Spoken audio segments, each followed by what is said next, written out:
dia a todos.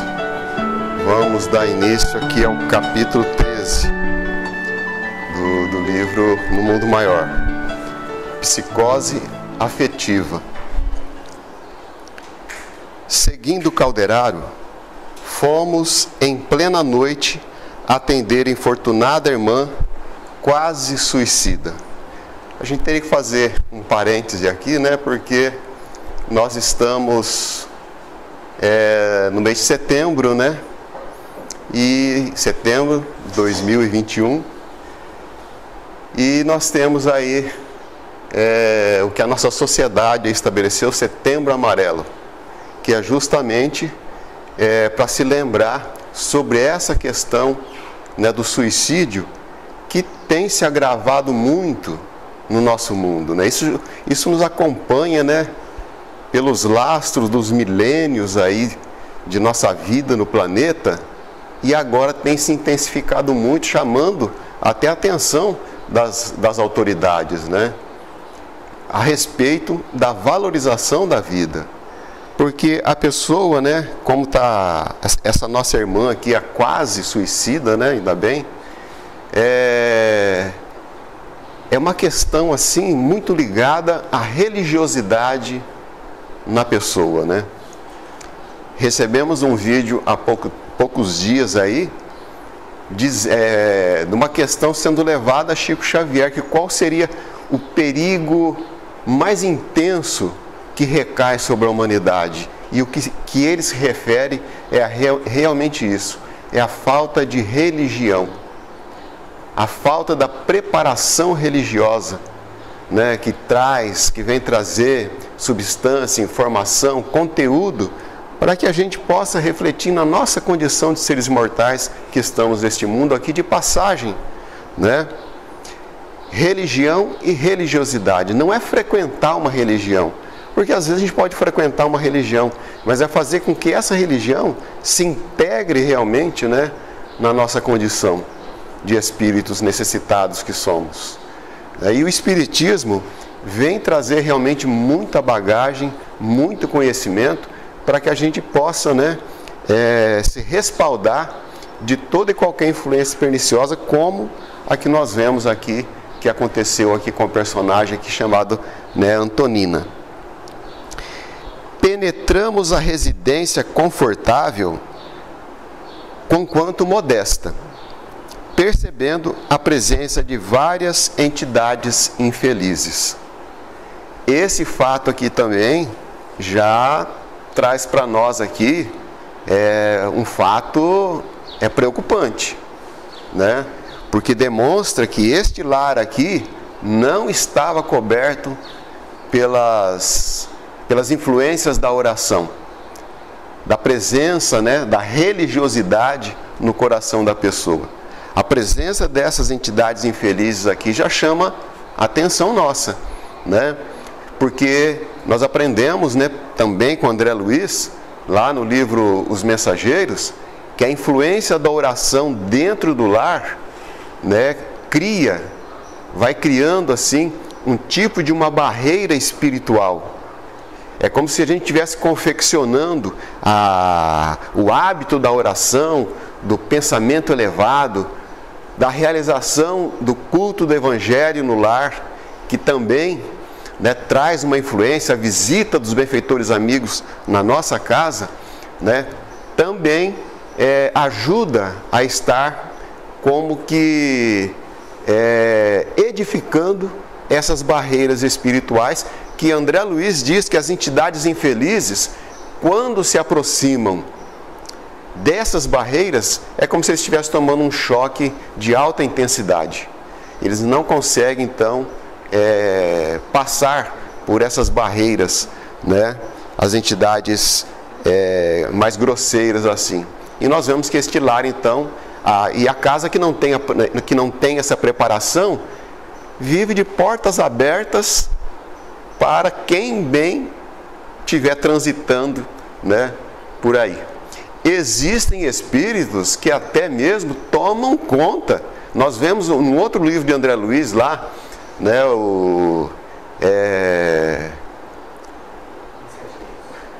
Oi? Não, é outro livro lá, Nossa, acabei me esquecendo, né? Que o personagem, um dos personagens do livro, que é um espírito Moreira, né? Esqueci o nome, fugiu totalmente o nome do livro. Como é que... Isso, Sexo e Destino, que o Moreira, ele toma conta de uma residência ali. Ninguém entra ali, é um espírito lá, um brutalhão, que ele toma conta daquela residência lá e influencia diretamente ali o dono da casa lá, o Cláudio. Né? E ninguém entra ali, ele é o dono dali, é o dono do pedaço ali. E é isso que acontece, né? Que foge, né, da nossa visão e que nós vemos aqui os problemas que isso, essas influenciações que trazem. Porque com certeza essas entidades aqui estão assessorando esse estado infeliz, né, dessa nossa irmã aqui, né, a Antonina, né? O assistente pareceu-me apressado. Não se deteve em nenhuma apreciação.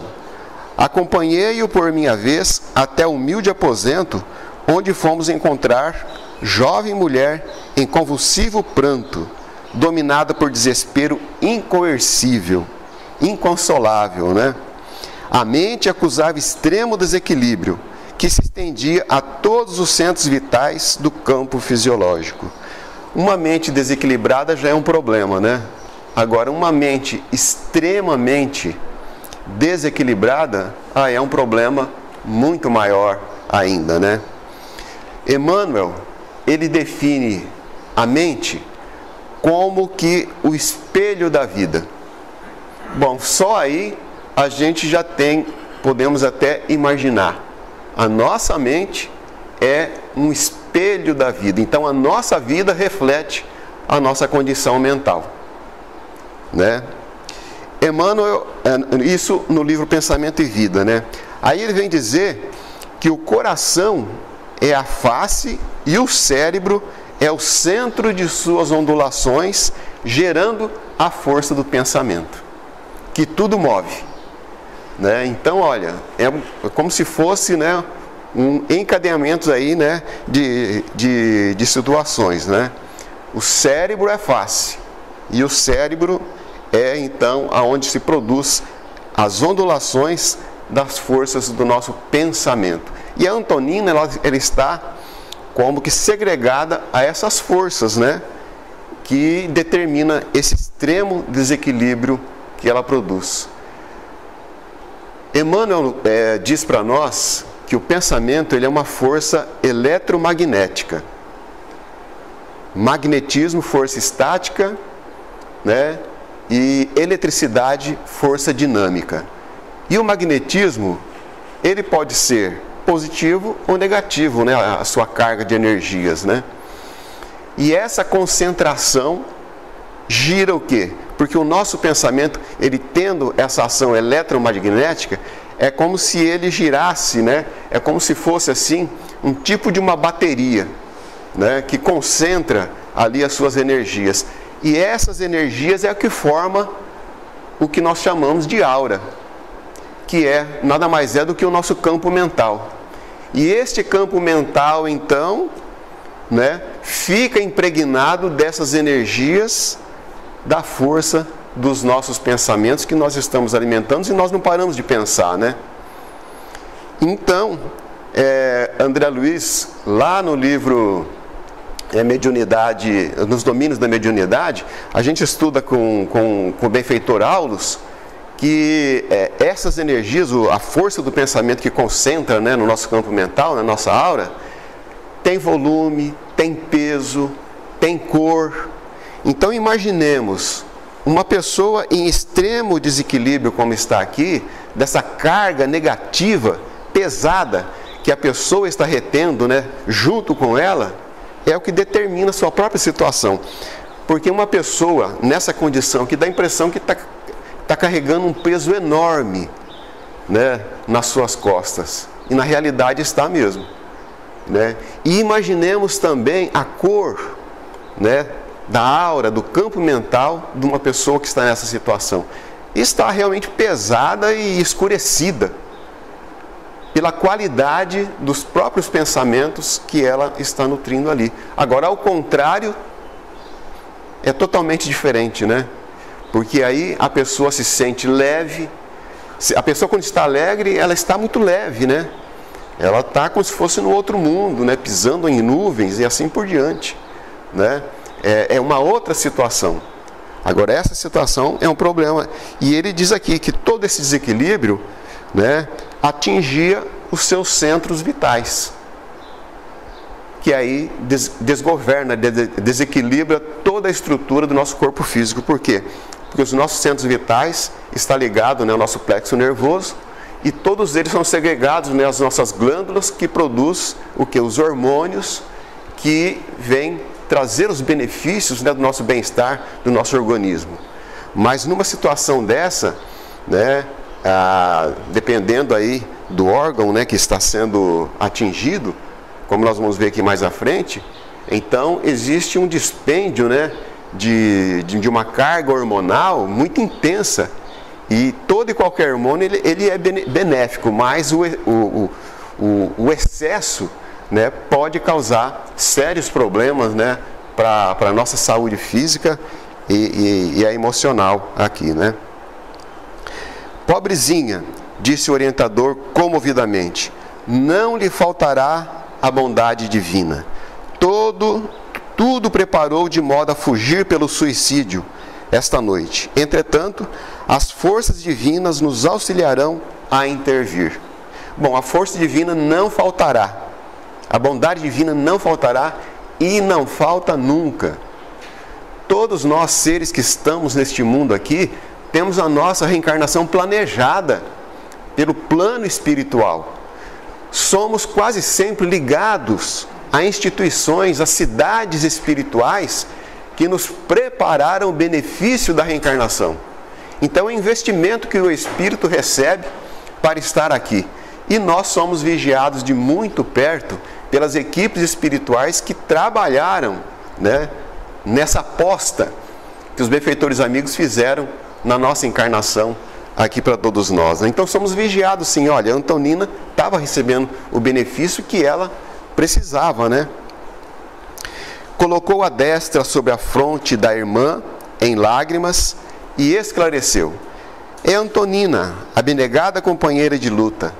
Órfã de pai desde muito cedo, iniciou nos trabalhos remunerados, aos 8 anos, para sustentar a genitora e a irmãzinha. Passou a infância e a primeira juventude em sacrifícios enormes, ignorando as alegrias da face risonha de menina e moça. Aos 20 anos, perdeu a mãezinha, então arrebatada pela morte. E não obstante seus formosos ideais femininos, foi obrigada a sacrificar-se pela irmã, em vésperas de casamento. Realizado este, Antonina procurou afastar-se para tratar da própria vida.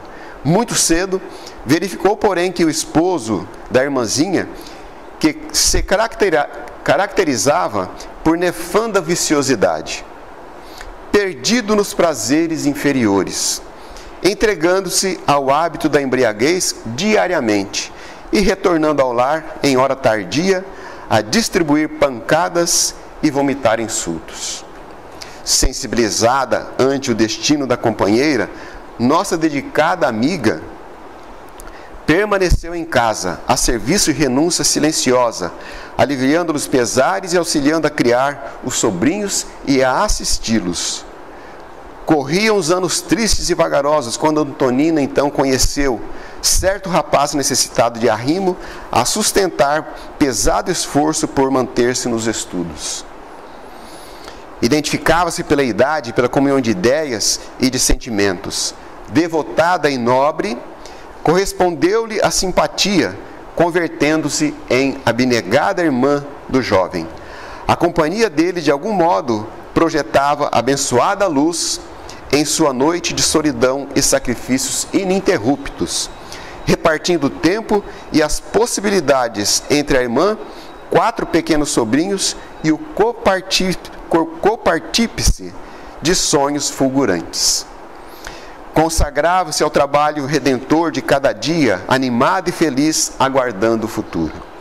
Idealizava também obter um dia a coroa da maternidade num lar singelo e nobre, mas suficiente para caber a felicidade dos dois corações, para sempre unidos diante de Deus. Todavia, Gustavo, o rapaz que se valeu da sua amorosa colaboração durante 7 anos consecutivos após a jornada universitária, decidiu-se demasiado importante para ligar seu destino a uma modesta moça. Independente e titulado agora, passou a notar que Antonina não era fisicamente a companheira de seus propósitos reclamavam. Exibindo um diploma de médico e sentindo urgente necessidade de construir um lar, com o grandioso programa da vida social, desposou jovem possuidora de vultuosa fortuna, menosprezando o coração leal que o ajudara nos instantes incertos. Que situação que a Antonina acabou entrando, né? Uma pessoa, né, de bom coração, né, que sempre trabalhou desde a infância, né, ajudou a mãe, ajudou a irmã, os sobrinhos, o lar, tudo, né? E tinha esse sonho, né, de uma jovem aí, né, que quer realizar seus sonhos, de ter um lar, de ter sua casa, de ter seus filhos, né? E assim por diante, né? E esperava, né, a chegada dessa pessoa. Chegou a quem ela achou que realmente seria o seu parceiro, né, a estar aí se ligando aos seus destinos, mas aí ela teve essa desilusão, né? Fundamentalmente humilhada, nossa desdichosa irmã procurou-o, mas foi recebida com escarnecedora frieza. Gustavo, com presunção repulsiva, transmitiu-lhe a novidade asperamente. Necessitava pôr em ordem os negócios materiais que lhe diziam respeito. E por isto, escolhera melhor partido. Além disso, declarou sua posição, requeria uma esposa que não procedesse de um meio de atividades humilhantes. Pretendia alguém que não fosse operária de laboratório e que não tivesse mãos calejadas nem fios prateados na cabeça. A moça tudo ouviu debulhada em lágrimas, sem reação, e tornou a residência ontem minada por anseio de morrer. Fosse como fosse, sente que as esperanças se lhe esvaneceram, esfacelada pelo golpe inopinado, que a existência se reduz em cinza e poeira, e que a renúncia abre portas da ruína e da morte. Conseguiu certa dose de substância mortífera que pretende ingerir ainda hoje.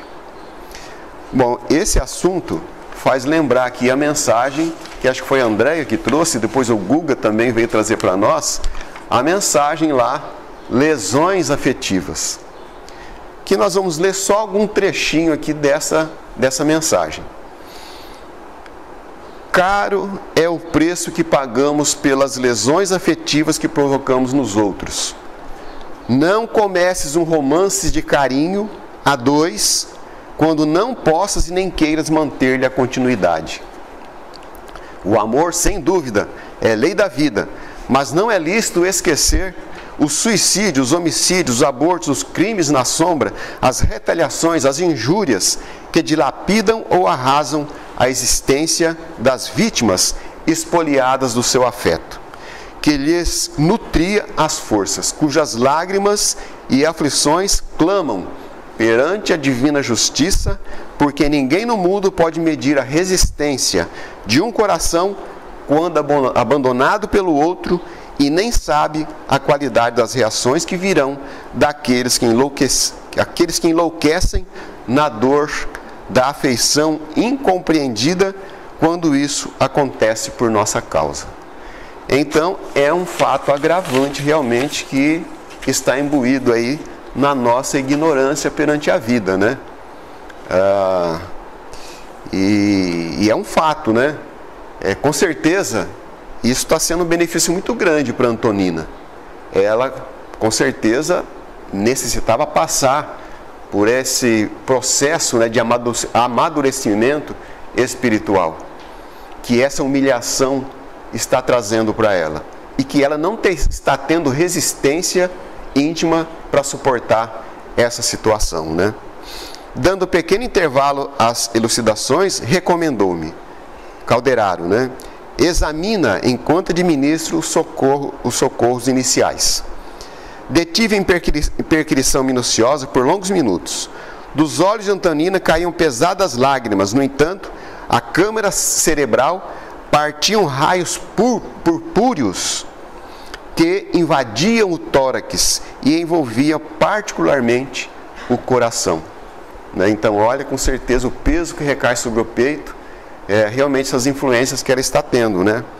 Torturantes pensamentos, olha, baralhavam a mente, registrando-lhe os secretos apelos, compungia ouvir os gritos de desesperos e as súplicas ardentes. Seria crime, pensava, amar alguém com tal excesso de ternura? Onde jazia a justiça do céu, que não premiava os sacrifícios de mulher dedicada à paz doméstica? E a gente aprende com o Espiritismo que a gente não pode esperar benefício nenhum pelo bem que nós produzimos, né? Isso faz parte do nosso egoísmo pessoal, né? Aspirava a ser alegre e feliz, como as venturosas companheiras de sua meninice. Anelava a tranquilidade do matrimônio digno, com a expectativa de receber alguns filhinhos, concedidos pela bondade infinita de Deus.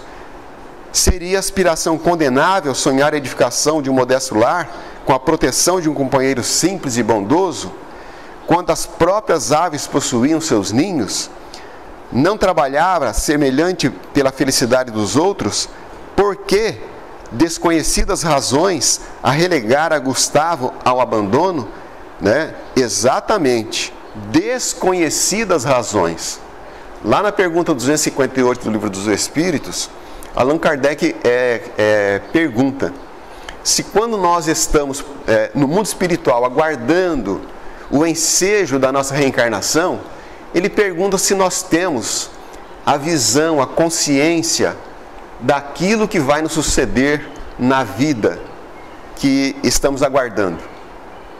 E os Espíritos respondem: Ele próprio escolhe o gênero das provações que há de passar. Então, Antonina, no mundo espiritual, né, fez esse trabalho aqui, desse processo, da sua própria, e ela se sentiu necessitada de passar por um processo desse, né, de humilhação, né, para o engrandecimento de sua própria condição. Então, todos nós participamos do projeto, do planejamento das nossas existências.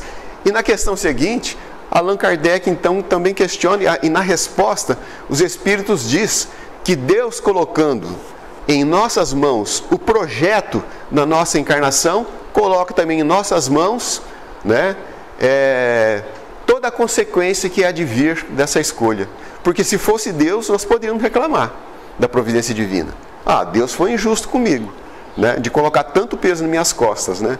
Mas não, esse projeto fomos nós que participamos e trabalhamos, né, essa condição. Os calos nas mãos, os sinais do rosto, não lhe roboravam a dedicação ao serviço honesto. Teria valido a pena sofrer tantos anos perseguindo uma realização que se figurava, embora impossível, né? Dá para a gente entender que faltava conteúdo espiritual mesmo, né, para Antonina. Não pretendia demorar-se no mundo onde o vício triunfava tão facilmente, espezinhando a virtude. Não obstante a fé que alentava o coração, preferia morrer a enfrentar o desconhecido. Sentia desajustada, sem rumo, quase louca. Não seria razoável, inquiria a si próprio, buscar as trevas do sepulcro do que apodrecer num catre de hospício? Estirada do leito, a infeliz mergulhava o rosto nas mãos, soluçando sozinha, inspirando-nos piedade. Olha a condição dos espíritos que estão assessorando ali, né? Calderaro interrompeu o serviço de assistência, fitou-me com significativa expressão e comunicou: tenho instruções para impor-lhe o sono mais profundo logo depois da meia-noite. E verificando que o relógio informava não estar distante do momento prefinido, pré-finido, o assistente começou a ministrar-lhe aplicações fluídicas ao longo do sistema nervoso simpático. A vasta rede de neurônios experimentou a influência anestesiante e Antonina tentou levantar-se, gritar, mas não conseguiu. A intervenção demasiado vigorosa para que a enferma pudesse reagir. O orientador prosseguiu atento, envolvendo-a mansamente em fluidos calmantes. Dentro em pouco, cedendo à irresistível dominação, a moça recostou-se vencida nos travesseiros, no estado que o magnetizador comum chamaria hipnose profunda. Manteve a caldeirada em completo repouso por mais de meia hora. Decorrido esse tempo, duas entidades aureoladas de intensa luz deram entrada no recinto, abraçaram meu instrutor, que mas apresentou cordialmente. E nós vamos parar por aqui, deixar que a Leonor prossega na semana que vem, né, a análise aqui do caso da Antonina, né, que serve muito, né, para as nossas reflexões.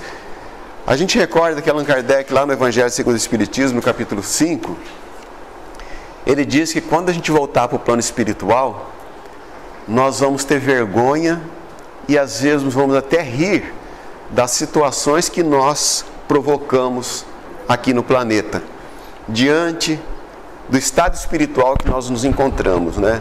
Hoje, eu com 60 anos de idade, eu recordo aquilo que eu vivi na minha puberdade, na minha mocidade, e outro dia, até conversando com a minha irmã, que é quase da minha idade, ela até disse assim, para mim, João, me chama por apelido lá em casa, né?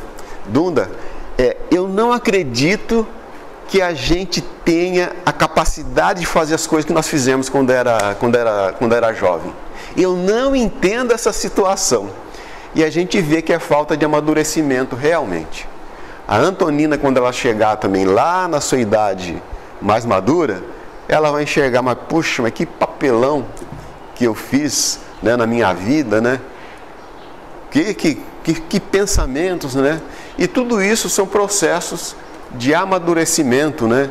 Que nós passamos, fizemos os nossos pais passarem, né? Passamos com os nossos filhos e a gente vê as coisas acontecendo sempre da mesma forma, nesse processo de amadurecimento, né? Então a encarnação para nós aqui é um grande benefício, né? Um investimento, como dissemos, né? da divina providência em todos nós para esse crescimento espiritual. E o Espiritismo com certeza traz inúmeros benefícios para nós.